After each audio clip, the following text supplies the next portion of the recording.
प्रिय विद्यार्थियों, मैं रुबेन सनन माथुर, सहायक आचार्य, assistant professor, economic administration and financial management, आर्थिक प्रशासन एवं वित्तीय प्रबंध, ईएफएम, राजकीय शाकंभर स्नातकोत्तर महाविद्यालय सांबर लेक जयपुर, आपका आज के इस ई लेक्चर में स्वागत करता हूं। विद्यार्थियों, हमने पिछले ई लेक्चर्स में बीकॉम थर्ड ईयर, बीकॉम तृतीय वर्ष के अंतर्गत हमारा जो ईएफएम सब्जेक्ट है उसके अंतर्गत हमने जो हमारा पेपर है रूरल डेवलपमेंट एंड कोऑपरेशन, ग्रामीण विकास एवं सहकारिता, इसका अध्ययन किया था और इसके अंतर्गत हमने पढ़ा था कंज्यूमर कोऑपरेटिव्स, उपभोक्ता सहकारिता के बारे में। और आज के ई लेक्चर में विद्यार्थियों हम पढ़ने जा रहे हैं भारत में उपभोक्ता सहकारिता की धीमी प्रगति के कारण, कि भारत में जो उपभोक्ता सहकारिता है उसकी प्रगति धीमी क्यों है,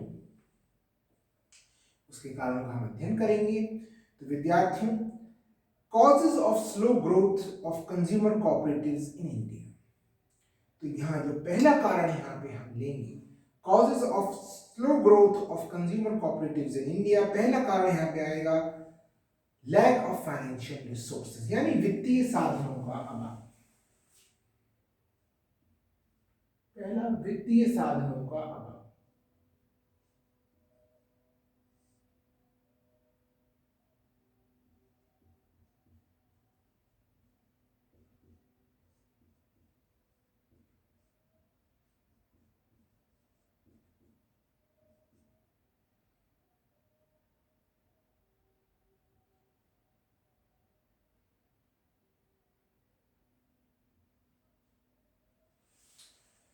तो विद्यार्थियों, पहला कारण यहाँ पे जो उपभोक्ता सहकारिता की धीमी प्रगति का है, वो सबसे बड़ा कारण है कि इनके पास वित्तीय साधनों का अभाव है। विद्यार्थियों, वित्तीय साधनों का अभाव उपभोक्ता सहकारी भंडारों की प्रमुख समस्या रही है। भारत में अधिकांश सहकारी भंडार पर्याप्त मात्रा में अंश पूंजी एकत्र नहीं कर पाए हैं। वित्त के अभाव में सहकारी भंडारों को गोदामों के निर्माण, प्रबंधकीय कार्यों तथा थोक भाव में वस्तुएं क्रय करने में इन कार्यों में परेशानी का सामना करना पड़ता है। वित्तीय संस्थाओं ने भी इनको आवश्यक वित्तीय सहायता उपलब्ध नहीं करवाई है। वर्तमान में केंद्रीय व राज्य सरकारें इनको सहायता प्रदान कर रही हैं। तो पहला जो कारण है स्लो ग्रोथ का, वो है यहाँ पे वित्तीय साधनों का अभाव। दूसरा कारण यहाँ पे है निरीक्षण व अंकेक्षण का अभाव।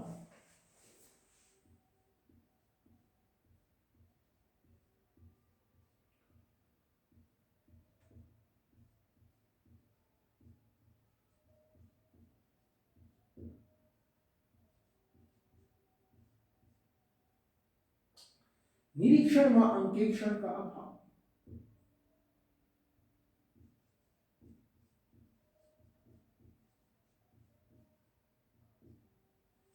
यानी lack of inspection and audit. तो जो इनका जो ऑडिट और इंस्पेक्शन होना चाहिए टाइमली, वो नहीं हो पाता है। उपभोक्ता भंडारों की असफलता का दूसरा कारण सामयिक निरीक्षण व अंकेक्षण का न होना भी है। भारत में इन उपभोक्ता भंडारों के कार्यों व समस्याओं का कोई निरीक्षण नहीं किया जा रहा है। इसके साथ ही इस बात की भी जांच नहीं की जाती कि अमुक वस्तु का तोल व मूल्य उचित है या नहीं, तथा उपभोक्ता भंडार ठीक ढंग से वस्तु का हिसाब किताब रखते हैं या नहीं। तो ये जो दूसरा कारण है कि इनका जो इंस्पेक्शन और ऑडिट है वो टाइमली नहीं हो पा रहा है या हो सका है।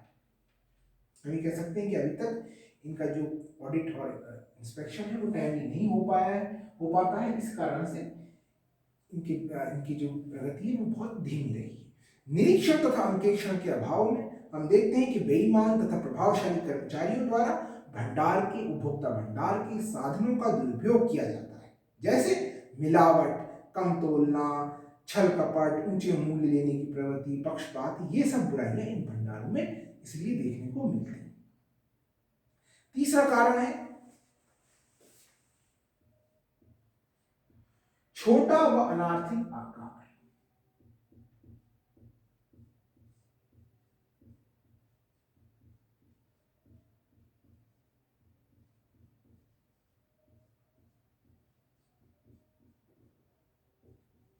यानी कि उनका जो साइज है वो अनइकोनॉमिकल है और छोटा है। तो अधिकांश उपभोक्ता भंडारों का आकार छोटा तथा अनार्थिक यानी अनइकोनॉमिकल है। छोटा आकार होने से जो हमारी मैनेजरियल एक्सपेंसेस है, प्रबंधकीय व्यय, वो अधिक होते हैं और कुल जो सेल्स की क्वांटिटी वो भी कम हो जाती है, कुल विक्रय की मात्रा भी कम होती है। इससे भंडारों को हानि होती है। इसी कारण इन भंडारों की आर्थिक स्थिति दुर्बल होती जा रही है। व्यवसाय की मात्रा कम होने से इनको पर्याप्त लाभ भी नहीं मिल पाता है।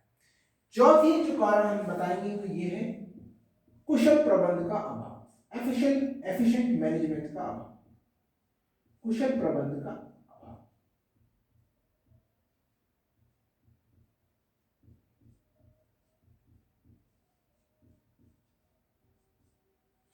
यानी लैक ऑफ एफिशिएंट मैनेजमेंट। सहकारी उपभोक्ता भंडारों की प्रबंध व्यवस्था अकुशल होने से भी इन भंडारों को सफलता नहीं मिल पाएगी, क्योंकि सबसे इंपॉर्टेंट होता है मैनेजमेंट, और मैनेजमेंट इनका कुशल नहीं। इन भंडारों के प्रबंधक प्राय ऐसे व्यक्ति होते हैं जिन्हें व्यवसाय के संबंध में कोई जानकारी नहीं होती। सहकारी भंडारों की वित्तीय स्थिति दुर्बल होने के कारण कुशल व योग्य प्रबंधक इसमें आना नहीं चाहते, क्योंकि उनको अपनी योग्यता के अनुसार वेतन नहीं मिल पाता। अकुशल प्रबंध व्यवस्था के कारण क्या होता है, निर्णय लेने में देरी होती है, विलंब होता है, व्यापार में हानि होती है। अकुशल प्रबंध के कारण जनता में इनकी साख भी गिर जाती है। पांचवा कारण है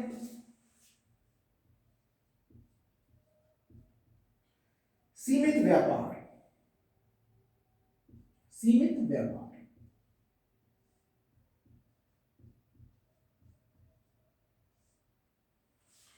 यानी जो इनका बिजनेस है वो लिमिटेड है।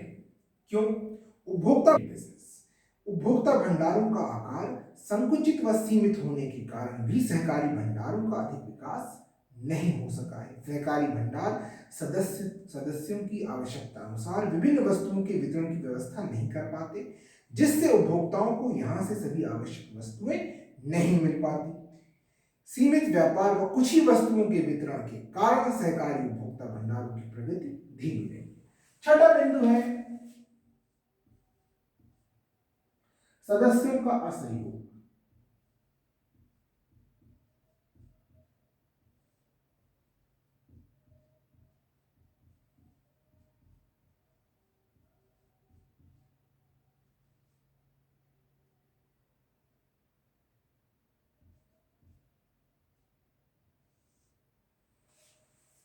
यानी नॉन कॉपरेशन बाय मेंबर्स।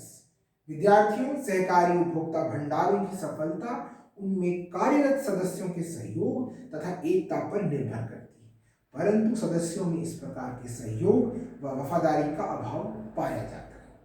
सामान्यतः ये देखने में आया है कि ये सदस्य इतने स्वार्थी होते हैं कि जब तक इन भंडारों से मिलने वाली वस्तुओं की कीमत बाजार मूल्य से कम होती तब तक तो इन भंडारों से माल खरीदते हैं व संरक्षण प्रदान करते हैं, लेकिन जैसे ही वस्तुओं का मूल्य मार्केट वैल्यू के बराबर, मार्केट प्राइस के बराबर आ जाता है, बाजार मूल्य के बराबर होने लगता है, तो वो निजी व्यापारियों से माल खरीदने लगते हैं। इससे इन भंडारों की प्रगति धीमी रही, यानी मेंबर्स ही, सदस्य कोऑपरेट नहीं करते। तो ये छठा कारण है। सातवां कारण है विद्यार्थियों यहाँ पे प्रबंधकीय व्ययों की अधिकता।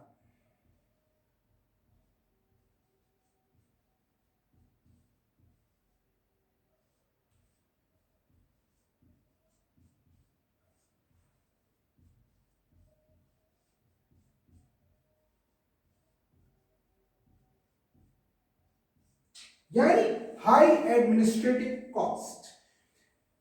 विद्यार्थियों, सहकारी उपभोक्ता भंडारों का प्रबंध निजी व्यापारियों व फुटकर व्यापारियों के प्रबंध व्यय से अधिक होता है। यानी सहकारी उपभोक्ता भंडारों का प्रबंध व्यय निजी, अगर हम इसे कंपेयर करें किससे, निजी व्यापारियों से, फुटकर व्यापारियों से, तो उनके जो प्रबंध व्यय से हमारा जो उपभोक्ता सहकारी भंडारों का व्यय है वो अधिक होता है। निजी व्यापारी ऐसे बहुत से परिव्ययों से मुक्त हैं जो उपभोक्ता भंडारों के लिए, उपभोक्ता भंडारों के प्रबंध के लिए आवश्यक है। इसी प्रकार फुटकर व्यापारियों फुटकर व्यापारी का जो प्रबंध होता है, प्रबंध व्यय उसकी कुल बिक्री के बहुत कम प्रतिशत के बराबर होता है। दूसरी ओर उपभोक्ता भंडारों का प्रबंध व्यय हम देखते हैं कि 7 से 8% के बराबर होता है, जबकि फुटकर व्यापारियों के लिए ये 1% के बराबर होता है। इसी कारण से उपभोक्ता भंडारों की लाभ की मात्रा निजी और फुटकर व्यापारियों की तुलना में बहुत कम होती है। 8वां यहाँ पे कारण है राज्य सरकारों की उपेक्षापूर्ण नीति।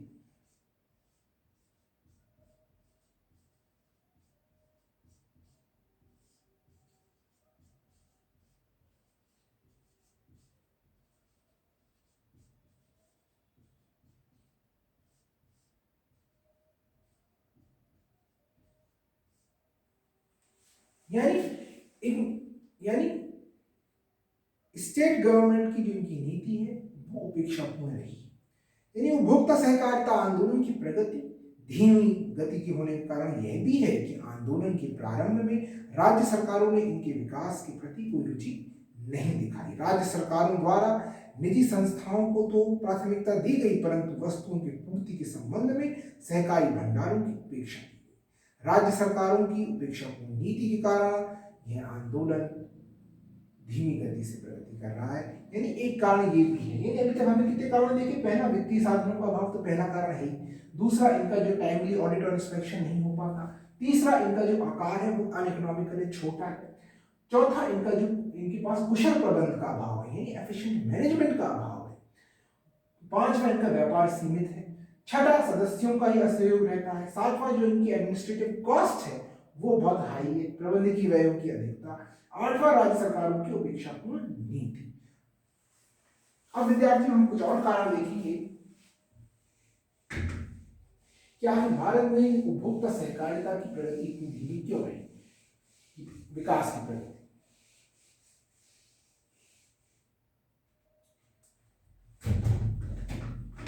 यहां पे विद्यार्थियों हमें देखना होगा कि हमने जो अभी तक आपको रीजंस लिखा है वो अपने अभी तक 8 बिंदु आपको लिखा है।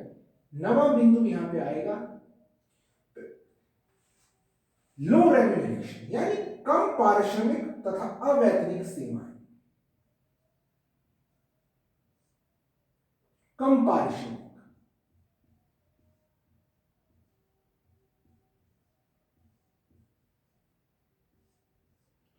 व अवैतनिक सेवाएं।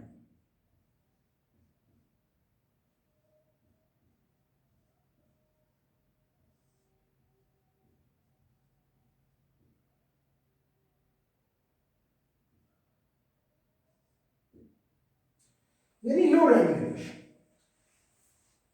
हमने पढ़ा था कि यहाँ पे कुशल प्रबंध यहाँ पे क्यों नहीं आता है। कुशल प्रबंधक यहाँ पे क्यों नहीं आती? क्योंकि उन्हें योग्यता अनुसार वेतन नहीं मिल पाता। इसीलिए ये कारण यह है कि वित्तीय स्थिति दुर्बल होने के कारण सहकारी भंडार में जो कार्यरत कर्मचारी हैं को बहुत कम वेतन दिया जाता है। तो हमने पहले भी ये पढ़ा था कि कुशल प्रबंधक यहाँ इसलिए नहीं आ पाते इसलिए नहीं आना चाहते क्योंकि उनको योग्यता अनुसार वेतन नहीं मिल पाता। ऐसे ही यहाँ पे जो कर्मचारी काम करते हैं उनको भी वेतन बहुत कम दिया जाता है। इससे इसके अतिरिक्त उच्च वर्ग के अधिकारियों को तो वेतन नहीं के बराबर दिया जाता है। इससे अधिकारियों के कार्य करने में बहुत कम रुचि हो जाती है। यानी जो ये रेम्यूनरेशन का कम दिया जाना भी एक बहुत बड़ा कारण है इनकी धीमी प्रगति। 10वां बिंदु यहाँ पे है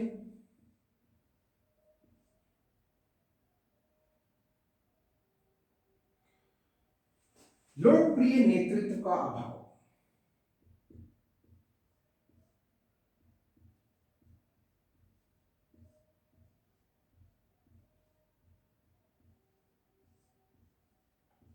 लोकप्रिय नेतृत्व का अभाव,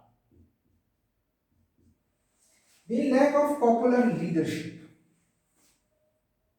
सहकारी उपभोक्ता भंडारों में लोकप्रिय व गतिशील नेतृत्व का सर्वथा अभाव रहा है। इन भंडारों की स्थापना हम देखते हैं कि ऐसे व्यक्तियों द्वारा की जाती है जो स्वार्थी प्रगति के होते हैं। इस प्रकार के लोगों को जन सामान्य का विश्वास प्राप्त नहीं हो पाता है। इससे सामान्य जनता इनसे वस्तुएं क्रय नहीं करती। यानी ये लोकप्रिय नहीं हो पाते, फलस्वरूप इनके व्यापार की मात्रा कम रहती। 11वां कारण हम देंगे सहयोग तथा समन्वय का अभाव।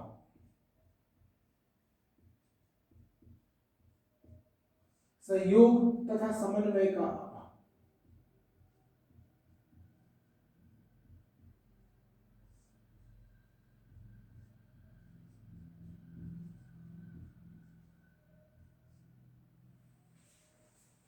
Lack of cooperation and coordination. सहयोग यानी कॉपरेशन और समन्वय यानी कोऑर्डिनेशन, यानी परस्पर द्वेष और प्रतिस्पर्धा के कारण सहकारी आंदोलन के उद्देश्यों की पूर्ति नहीं हो पाती। सामान्यतः इन भंडारों के बहुत से सदस्य निजी व्यापारियों से बहुत सी वस्तुएं क्रय करते हैं। इससे भंडारों की कुल विक्रय में कमी होती है, कुल सेल्स में, टोटल सेल्स में। सहकारी आंदोलन की प्रगति के लिए यह आवश्यक है कि सदस्य भंडारों के लक्ष्यों व उद्देश्यों को समझें और उनके कार्य क्षेत्र को विस्तृत करने में सहयोग व रुचि प्रदान करें। यानी कॉपरेशन और कोऑर्डिनेशन, यानी सहयोग तथा समन्वय का अभाव, ये एक बहुत बड़ा कारण है इनकी धीमी प्रगति का। 12वां बिंदु यहां पे अनियमित पूर्ति, यानी इरेगुलर सप्लाई।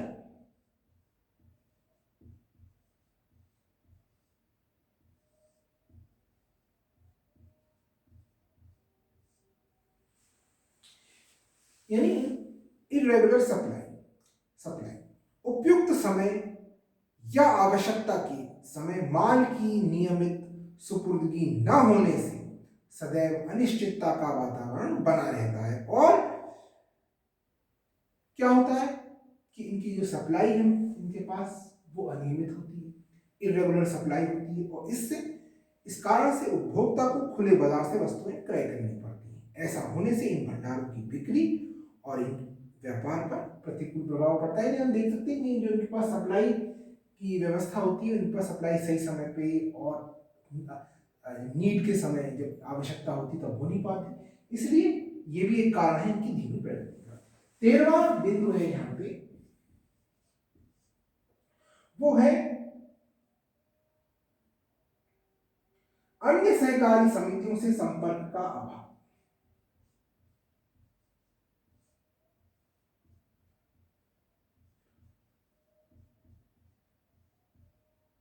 अन्य सहकारी समितियों से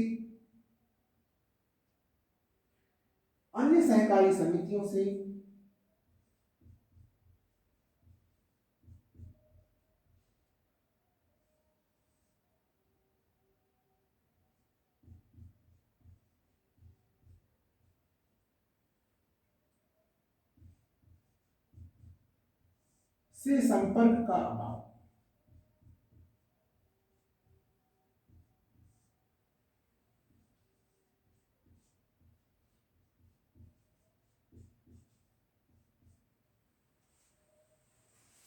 तो lack of contact with other societies, other cooperative societies.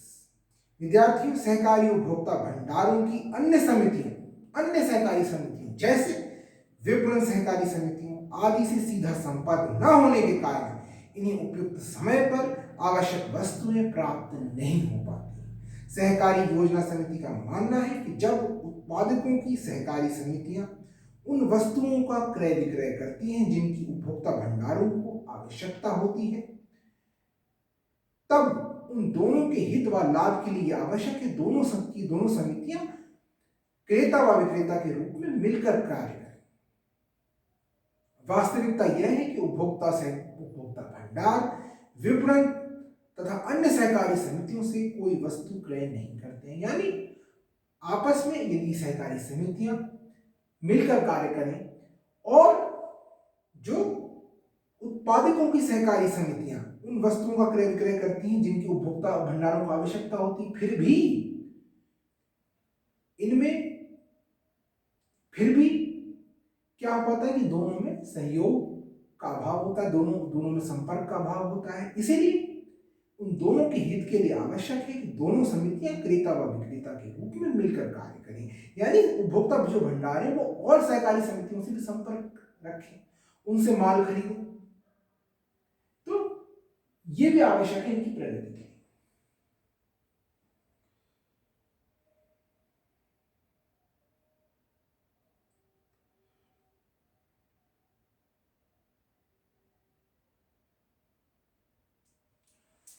चौथा बिंदु है विद्यार्थियों यहां पर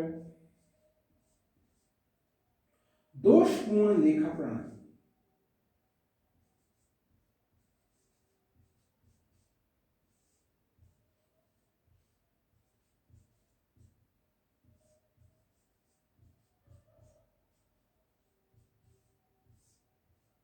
यानी जो इनका अकाउंटिंग है वो हम ये प्रॉपर अकाउंटिंग नहीं रखते हैं। सहकारी उपभोक्ता भंडारों की लेखा प्रणाली दोषपूर्ण व सही नहीं होने के कारण विभिन्न निर्णय लेने में कठिनाइयों का सामना करना पड़ता है। उचित खातों व अनुभवी अकाउंटेंट्स के अभाव में उपभोक्ता भंडारों की कार्यक्षमता का सही आकलन नहीं हो पाता, यानी इनके हमारे जो अकाउंटिंग रिकॉर्ड है वो प्रॉपर मेंटेन नहीं हो पाते हैं। तो ये भी कारण है दोषपूर्ण लेखा प्रणाली। इसके अलावा विद्यार्थियों और भी कई कारण हो सकते हैं, वो है जो इनकी प्रगति में बाधक है। इनको ऋणों का न मिलना, वो हमने बता चुके हैं। अवैतनिक सेवाएं, व्यवसायिक अनुभव की कमी होती है, इनकी मूल नीति दोषपूर्ण है, प्राइस पॉलिसी।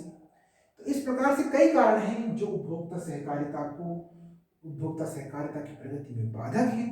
तो हमने पहले जो हमने कारण बताए अभी तक वो है वित्तीय साधनों का अभाव,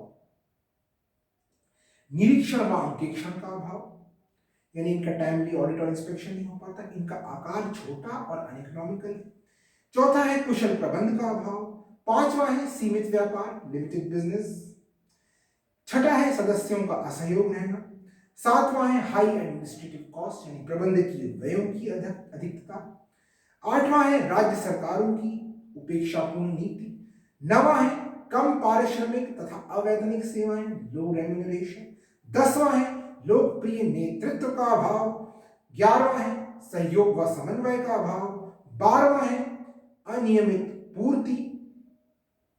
और 13वां है अन्य सहकारी समितियों से संपर्क का अभाव। 14वां है इनकी दोषपूर्ण लेखा प्रणाली।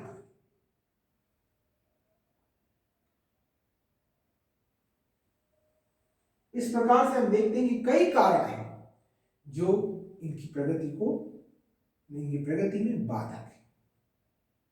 तो विद्यार्थियों, आज की ई लेक्चर में हमने पढ़ा उपभोक्ता सहकारिता कि भारत में उपभोक्ता सहकारिता की धीमी प्रगति के कारण। आगे की ई लेक्चर्स में हम आगे का अध्ययन करेंगे। आज की लेक्चर में इतना ही। बहुत बहुत